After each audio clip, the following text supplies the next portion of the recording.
माटी की दीवार है, माटी का विस्तार है।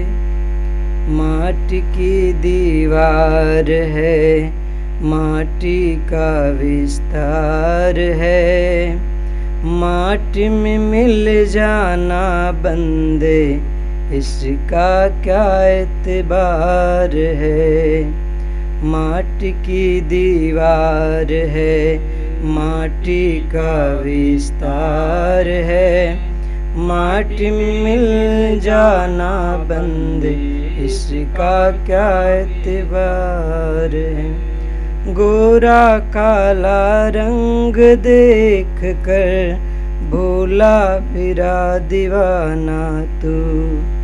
मैं मेरी करता सार वस्तु नहीं जाना तू। गोरा काला रंग देख कर भूला फिरा दीवाना तू। मैं मेरी करता सार वस्तु नहीं जाना तू। माटी का श्रृंगार है, माटी का विस्तार है। माटी का श्रृंगार है, माटी का विस्तार है। माटी में मिल जाना बंदे, इसका क्या एतबार है। घड़ी घड़ी आयु छीजे ज्यों अंजलि का पानी है। बाल किशोरा गई जवानी, मौत शीश मड़रानी है। घड़ी घड़ी आयु छीजे ज्यों अंजलि का पानी है। बाल किशोरा गई जवानी, मौत शीश मड़रानी है। नर तू बड़ा गवार है, करता नहीं विचार है। नर तू बड़ा गवार है, करता नहीं विचार है। माटी में मिल जाना बंदे, इसका क्या एतबार है। माटी की दीवार है, माटी का विस्तार है। माटी में मिल जाना बंदे, इसका क्या एतबार है। तेरे देखते गए अनेकों जो साथी कहलाते थे। बड़े मित संबंध घनेरे, बड़े काम आते थे। तेरे देखते गए अनेकों जो साथी कहलाते थे। बड़े मित संबंध घनेरे, बड़े काम आते थे। छोड़ चले घर द्वार, तेरा क्या अधिकार है। छोड़ चले घर द्वार, तेरा क्या अधिकार है। माटी में मिल जाना बंदे, इसका क्या एतबार है। माटी की दीवार है, माटी का विस्तार है। माटी में मिल जाना बंदे, इसका क्या एतबार है। सोच समझ ले तू पगले, जगत मुसाफिर खाना है।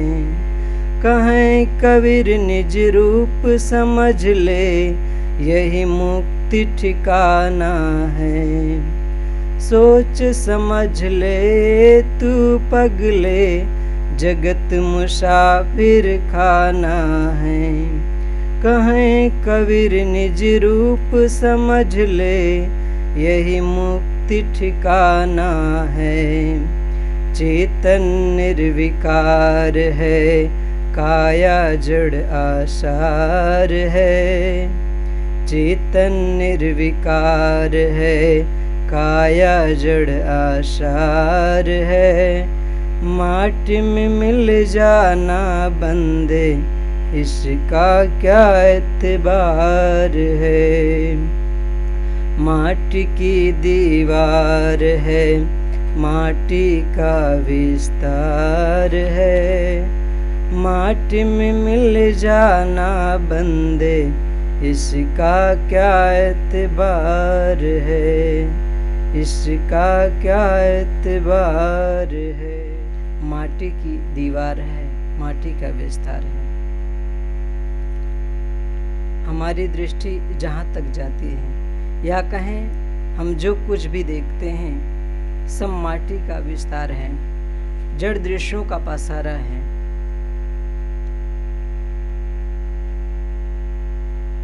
फिर हमें करना क्या है?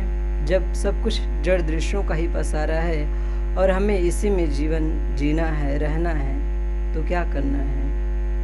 हमें एक ही काम करना है कि हम इन जो माटी का विस्तार है, जो माटी का संसार है, इससे अपने को अलग कर लें, अपने को इससे छुड़ा लें।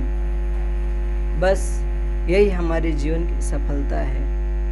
हम जन्मों जन्मों से इन्हीं चकाचौंध में डूबे हैं और कहें आज भी डूब रहे हैं, और यही दुख का कारण है। हम जितना पदार्थों में आसक्त होंगे, मोहित होंगे, हमारा दुख बना ही रहेगा, दुख मिटेगा नहीं।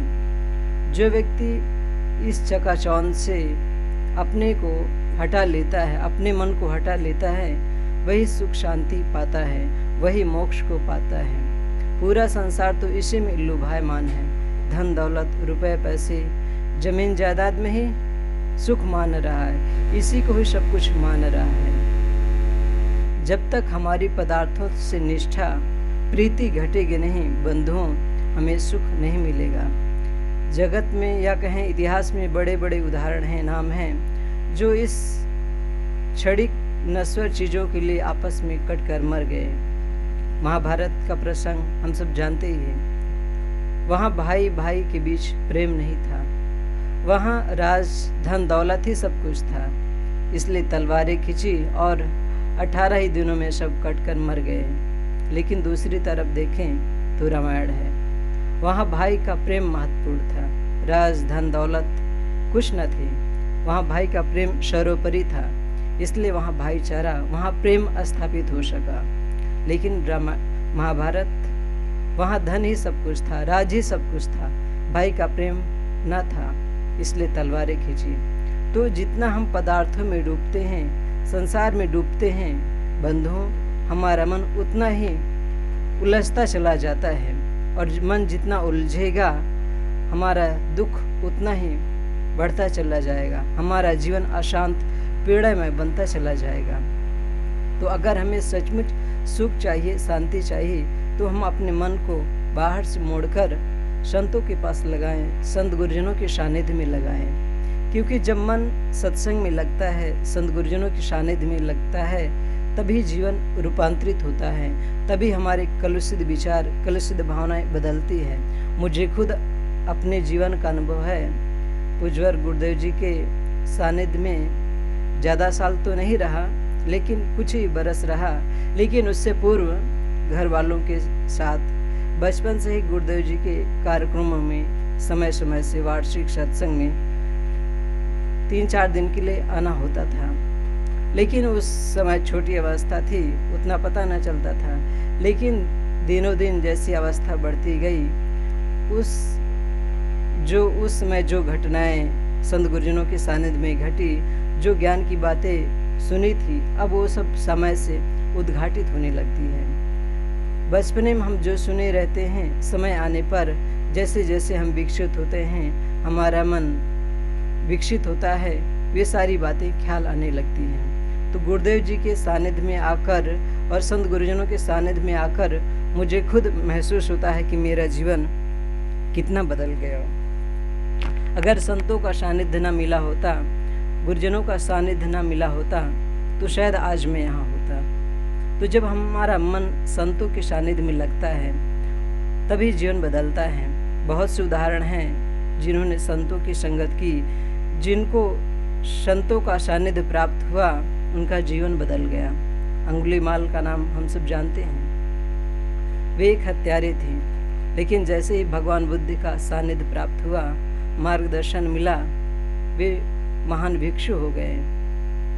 लेकिन एक प्रश्न उठता है कि अंगुलीमाल जो इतना नाम खूंखार डाकू थे, वे आखिर बने कैसे? अंगुलीमाल को हम सब जैसे जानते हैं कि वे हत्यारे थे, डाकू थे। बंधुओं, वे बचपन में एक कुशाग्र बुद्धि के बालक थे, शालीन बुद्धि के बालक थे। वे राजा के पुरोहित के बेटे थे। वे अपने साथियों के बीच पढ़ने में, खेलकूद में, हर क्षेत्र में आगे थे और उनकी यही प्रतिभा उनके साथ में रहने वाले बच्चों को, उनके सहपाठियों को अच्छी न लगती और उनके अंदर एक ईर्ष्या घर कर गई कि इनसे बदला लिया जाए। और समय से उन्होंने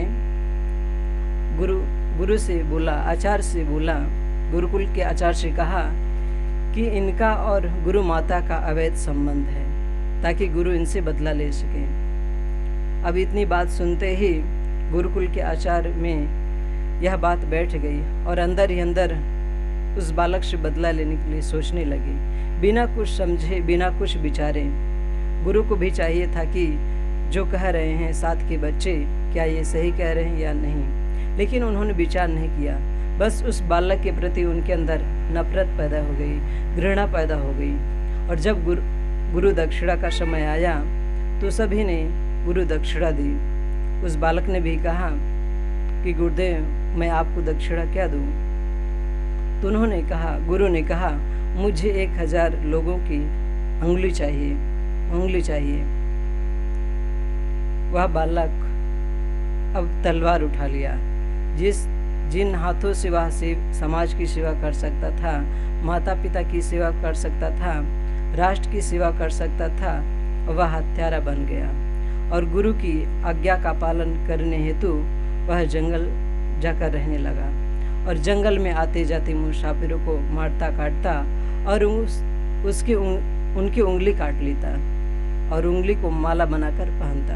इसलिए उनका नाम अंगुलीमाल पड़ा, क्योंकि 1000 लोगों की उंगली चाहिए तो गिनती भूल न जाओ, इस उद्देश्य से वे अंगुली काटते गए और माला बनाकर उसको गले में पहनते गए। एक दिन उसी रास्ते से भगवान बुद्ध गुजर रहे थे। लोगों ने कहा कि भगवान आप उस तरफ मत जाएं, उस जंगल में उस तरफ हत्यारा अंगुलीमाल रहता है, अगर आप उस रास्ते से जाएंगे तो आपकी हत्या कर देगा। तो भगवान बुद्ध ने कहा, मैं तो इसी रास्ते से जाऊंगा, या तो अंगुलीमाल मुझे ही मार देगा या मैं ही उसे मार दूंगा, बदल दूंगा।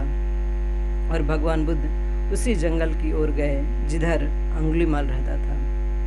अंगुलीमाल ने देखा और जोर से चिल्लाया, ठहर जाओ, अन्यथा प्राणों से हाथ धो बैठोगे। भगवान बुद्ध चलते रहे और बोले, अंगुलीमाल, मैं तो ठहर गया हूँ, लेकिन तुम कब ठहरोगे? अब उसे आश्चर्य लगा कि कैसा व्यक्ति है, कैसा पागल व्यक्ति है, चल भी रहा है और कहता है मैं ठहर गया हूँ, तुम कब ठहरोगे? लेकिन एक ओजस्वी बाड़ी उसे महसूस हुई कि इस व्यक्ति में कुछ खास बात है, इतना निडर, इतना भय रहित है, चल भी रहा और ऐसे वक्तव्य भी दे रहा है, ऐसे वचन भी बोल रहा है जो मन को शीतलता पहुंचा रहा है। वह भगवान बुद्ध के पास आया। भगवान बुद्ध के पास जब आया तो बुद्ध ने पूछा, तुम्हारा नाम क्या है, तुम करते क्या हो? तो उसने बताया, मैं एक हत्यारा हूँ और मेरा नाम अंगुलीमाल है। मेरे नाम की प्रसिद्धि दूर दराज तक है, मेरे नाम से लोग कांपते हैं, डरते हैं। तो मैं लोगों की हत्या करता हूँ और उनकी उंगली काटकर माला बनाकर पहनता हूँ। भगवान बुद्ध ने कहा, एक काम करो, तुम पास में जो वृक्ष है उसकी एक डाली काट कर लाओ और उसके बाद तुम मेरी हत्या कर देना। मेरा जो कुछ सामान है ले लेना और उसके बाद मेरी हत्या कर देना, अगर तुम मेरी हत्या करना चाहते हो। वह तुरंत गया और फरसे से एक डाली काट कर लाया और भगवान बुद्ध को देते हुए कहा, लीजिए, आपने जो कहा मैंने लाया। भगवान बुद्ध ने कहा, एक काम और करो, इस डाली को पुनः उसी वृक्ष में जोड़ दो, बस इतना करना है। अंगुलीमाल ने कहा, यह कैसे हो सकता है? अब इसको पुनः उस डाले में इस डाल को नहीं जोड़ा जा सकता। भगवान बुद्ध ने कहा, ठीक ऐसे ही जब तुम किसी को जीवन नहीं दे सकते तो तुम्हें जीवन लेने का अधिकार नहीं है, तुम्हें किसी को मारने का अधिकार नहीं है। अब उसको लगा, पहली बार उसको चोट लगी, उसको अपनी अज्ञान नजर आने लगा और उसी क्षण से वह भगवान बुद्ध का शिष्य हो गया। पटाचारा की भक्त कथा हम सब जानते हैं। वह एक सेठ की पुत्री थी और सेठ के घर में रहने वाले एक नौकर से उनका प्रेम हो गया, लेकिन सेठ जी इस प्रेम के खिलाफ थे। तो अंततः दोनों ने फैसला किया कि हम भागकर शादी कर लें, और यही हुआ भी। दोनों भागकर शादी कर लें और अपने नैहर ससुराल में जाकर वह रहने लगी। समय से उसका एक बच्चा हुआ और वह अपनी ससुराल नैहर जाना चाहती थी, लेकिन पति गरीब था, नौकर था, और सेठ जी की वह पुत्री थी, तो वह जाने को अनुमति नहीं दिया कि नहीं जा सकती क्योंकि हम गरीब हैं। पहली बार तो नहीं जा पाई, लेकिन जब वह दोबारा माँ बनी तब वह जिद की कि नहीं, अब की बार मुझे अपने नैहर जाना ही है। इस बार भी उसके पति ने मना किया, लेकिन वह न मानी। लेकिन जैसे ही उसका पति कमाने के लिए बाहर निकला, काम धंधे के लिए बाहर गया, वह पीछे से अपने नैहर के लिए चल पड़ी, अपने दोनों बच्चों को लेकर, एक बच्चे को लेकर। पीछे से उसके पति को यह बात पता चली कि मेरी पत्नी बिना बताए ही अपने नैहर जा रही है, तो वह भी उसके पीछे हो लिया और कुछ दूर चलने के बाद उसका साथ उससे मिल गया। अब तीनों चलने लगे। चलते चलते थकान प्यास लगी और वह उसमें गर्भवती भी थी। तो जब बीच रास्ते में थे तभी उसे पेट दर्द शुरू हुआ। उसके पति ने उसे एक वृक्ष के नीचे बैठाया और कुछ लकड़ियाँ चुनने के लिए चला गया, क्योंकि सर्दी का दिन था। तो वह लकड़ियाँ चुनने के लिए चला गया और वह नीचे वृक्ष के नीचे बैठी उसका इंतज़ार करती रही। इंतज़ार करते करते ही उसी वृक्ष के नीचे उसने बच्चे को जन्म दिया, लेकिन अब तक भी घंटों बीत गए, उसका पति ना आया। जब पति ना आया तब वह खुद उसकी खोज में उधर गई और जाकर देखा तो उसका पति मरा हुआ है, क्योंकि जब वह लकड़ियाँ चुन रहा था उसी समय किसी विषधर सर्प ने जंतु ने काट लिया था और उसकी मृत्यु हो गई थी। इस दुख को वह किसी तरह सही और अपने दोनों बच्चों को, नन्हे बच्चे और एक जो कुछ सालों का था, उसको लेकर अपने नहर की ओर बढ़ी। कुछ दूर चलने के बाद एक नदी मिल गई। अब नदी की धारा तेज थी, वह दोनों बच्चों को एक साथ लेकर नहीं पार कर सकती थी। तो उसने फैसला किया कि छोटे बच्चे को उस पार छोड़ाऊं और बड़े बच्चे को इस पार छोड़ देती हूँ। बारी बारी से दोनों बच्चों को उस पार लगाकर मैं नदी पार कर सकती हूँ। और उसने बड़े बच्चों को इस पार ठहरा दिया और छोटे बच्चों को लेकर नदी पार करने लगी। नदी पार कर भी गई और उस पार छोटे बच्चे को छोड़कर वापस आने लगी। तभी देखती है कि छोटे बच्चे के पास, उस नन्हे से बच्चे के पास एक भेड़िया आ गया। अब वह बीच मझधार में है। वह उस भेड़िया को भगाने के लिए ताली बजाने लगी कि ताली की आवाज़ सुनकर वह भेड़िया भाग जाए, लेकिन भेड़िया न भागा और उस बच्चे को लेकर भाग गया। और इधर ताली की आवाज़ सुनकर बड़ा बेटा समझा माँ मुझे बुला रही है, ताली के इशारे से, हाथ के इशारे से, और वह नदी में कूदा। और जैसे ही नदी में कूदा, नदी की तेज धारा में वह बह गया। दोनों बच्चे उसके सामने बह गए। एक को तो भेड़िया उठा ले गया और एक नदी में बह गया। अब तो उसके ऊपर दुखों का पहाड़ टूट चुका था, लेकिन फिर भी किसी तरह अपनी को संभाली और अपने नहर पहुंची। लेकिन जब वहां पहुंची तो देखती है कि घर जला हुआ है। उसने लोगों से पूछा, यहाँ अमुक सेठ जी रहते थे अपने परिवार के साथ। तो लोगों ने बताया कुछ दिन पहले ही इस घर में आग लग गई और सेठ जी अपने बाकी रिश्ते नातों के साथ, परिवार के साथ इस आग में जल मरे। अब तो पटाचारा पूरी तरह पागल हो गई। वह विक्षिप्त हो गई और पागलों जैसा व्यवहार करने लगी। शरीर पर कपड़े नहीं, बच्चे उसे परेशान करने लगे। अब वह इधर उधर भटकने लगी और भटकते भटकते उसे भगवान बुद्ध का सानिध्य मिला। और जब भगवान बुद्ध के पास वह पहुंची, तब भगवान बुद्ध ने उसे ज्ञान का अमृत देकर उसके मन को शांत किया और वह एक महान भिक्षुणी बन गई। ये दोनों घटनाएं मैंने इसलिए कही कि अगर भगवान बुद्ध पटाचारा और अंगुलीमाल को न मिले होते तो शायद वे न बदलते। उनका मार्गदर्शन मिला, उनका सानिध्य मिला, इसलिए वे बदल गए। तो जब हम संतों के पास आते हैं, सत्संग में आते हैं तो बंधुओं, सचमुच हमारा जीवन बदलता है। भले हमें यह पता न चले, एहसास ना हो, लेकिन जीवन बदलता है। तो मैंने अपनी बात शुरू की थी कि पूरा संसार माटी का है, माटी का ही विस्तार है। इसमें सार है हमारी अंतरात्मा। हम अपनी अंतरात्मा को इससे अलग कर लें। पूरा संसार चलायमान है, क्षण क्षण बदल रहा है, लेकिन कुछ नहीं बदलता, वह है हमारी अंतरात्मा। हमारा शरीर बदल रहा है, बचपने का शरीर बदल गया, जवानी का शरीर बदल गया और हम बुढ़ापे की ओर अग्रसर हैं। हम शरीर को रोक नहीं सकते, लेकिन हम अपने मन को बदल सकते हैं, और जो मन को बदल लिया वही अपने आप को पा गया। अपने आप को पाना कहने का अर्थ है मन निर्मल हो गया। बस यही परमात्मा की दशा है। उज्ज्वल गुरुदेव जी के वचनों को सुने, प्रवचनों को सुने तो यही कहते हैं, मन में जब गहरी शांति हो, मन जब निर्ग्रंथ हो, मन में किसी के प्रति नाराग हो, ना द्वेष हो, मन निश्चल हो, प्रेम से भरा हो, यही मोक्ष की दशा है, यही समाधि की दशा है और यही परमात्मा की दशा है। परमात्मा, मोक्ष, शांति, ये सब शब्दों का अंतर है, कहने का बात एक ही है। चाहे शांति कहें, चाहे मोक्ष कहें, चाहे परमात्मा, ये सब हमारे अंदर हैं। हम उसकी अनुभूति करेंगे जब मन निर्मल होगा। अभी हम उसकी अनुभूति इसलिए नहीं कर पा रहे हैं क्योंकि हमारा मन उद्वेगों से भरा है, विकारों से भरा है, वासनाओं से भरा है।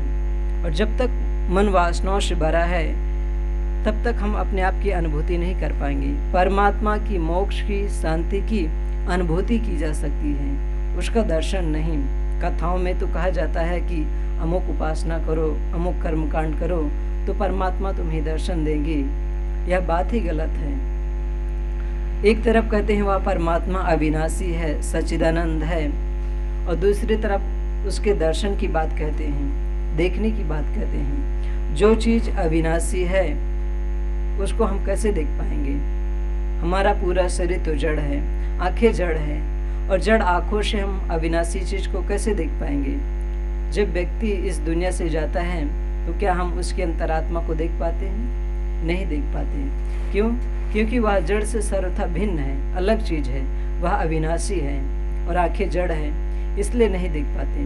तो परमात्मा के बारे में जो कहा जाता है कि वह तुम्हें दर्शन देगा, बंधु, यह प्रश्न ही गलत है।